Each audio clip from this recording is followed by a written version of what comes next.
Hi, you're watching Lutes&Dice, and I'm Folkert here with some news for you about the newest little adventure. So the second episode of the Adventures in the Forgotten Realms storyline has been released. It's called Hidden Page, and it continues the story of this mysterious plane traveler wizard Tireas. If you haven't seen the video discussing the first part, go ahead and check it out. This time the adventure reveals some solid connections to the MTG universe, and the adventurers get a chance to do a little bit of planeswalking as well. So in Hidden Page, we get to know more details of the backstory of our villain.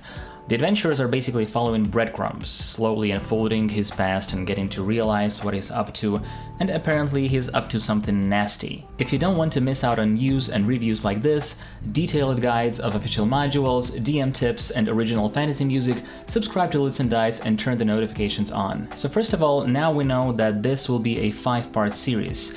The new information about the origins of Tireas reveals that his family was from Ravnica, and he basically is too. Now, I want to read some of the background information to you, but before that, I'd like to start a discussion about this crossover thing. So this has been happening for quite a while now.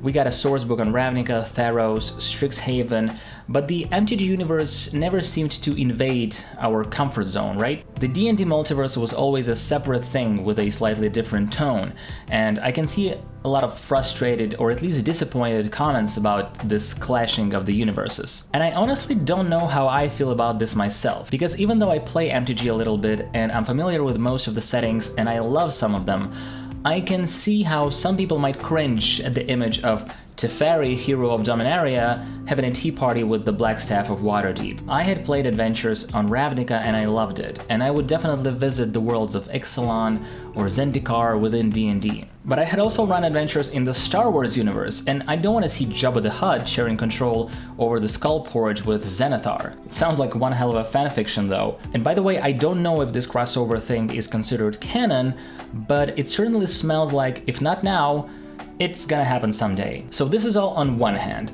On the other hand, who cares about canon? Every DM creates their own canon at the table, right? Usually we start with the official lore and then we take off building our own variations of the world anyway. So with that in mind, it's kind of weird to be pissed off about something like that, but I do understand it. Anyway, I hope to hear from you on this topic.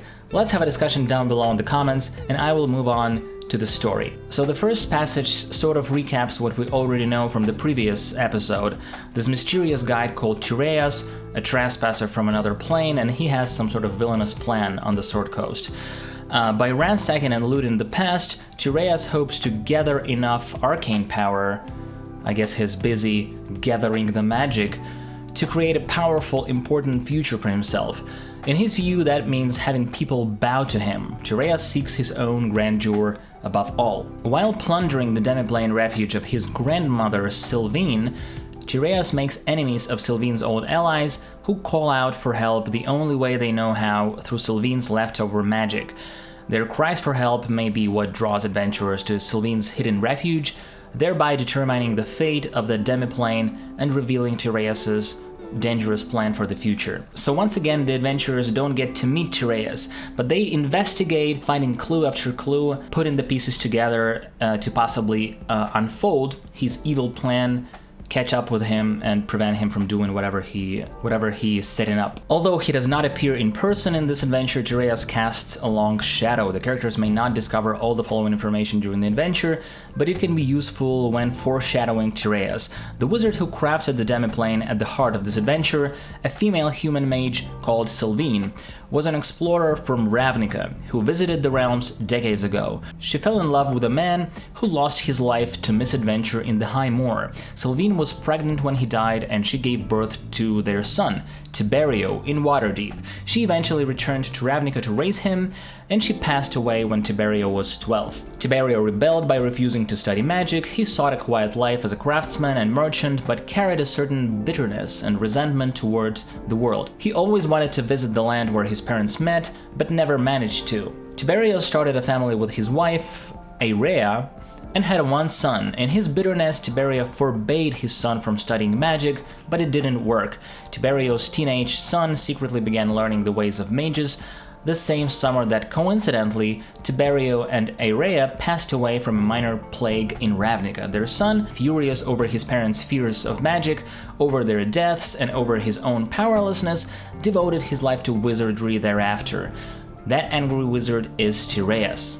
One way or another, adventurers end up on the demiplane that was created by Tireus' grandmother, and they discover that Tireus has been there just recently. He had a fight or an argument with Morwenna, the Red Wizard, whose story we know from the previous adventure. So he left her there, he took some books, and took off, leaving behind, though, his evil minion, who is a greater shadow horror from Ravnica. So the players have a chance to explore the demiplane, talk to its keepers, left here by Sylvine, talk to Morwenna, learn some things about Tireus, his past, and his future possibly, and they also need to find a way to get out of this demiplane, which can be accomplished by taking a keystone from a cellar, and it's being guarded by this greater shadow horror. So that's sort of a final boss of this adventure. The demiplane is a small rectangular island with a little house in the middle with a bunch of areas for the characters to explore. And now that I've taken a closer look both at this adventure and the previous one,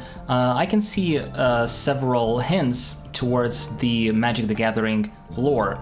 Like one room, a solarium, has a golden disc about the size of a platter and made to resemble a stylized sun, which really reminds me of the white mana symbol from Magic the Gathering. Also, in the previous adventure, the Red Wizard Malivar can reveal a fact about Tireus, that he had a hefty tome bound in white leather with 5 sigils on the front, held close to him. That's what he came for, whatever it is.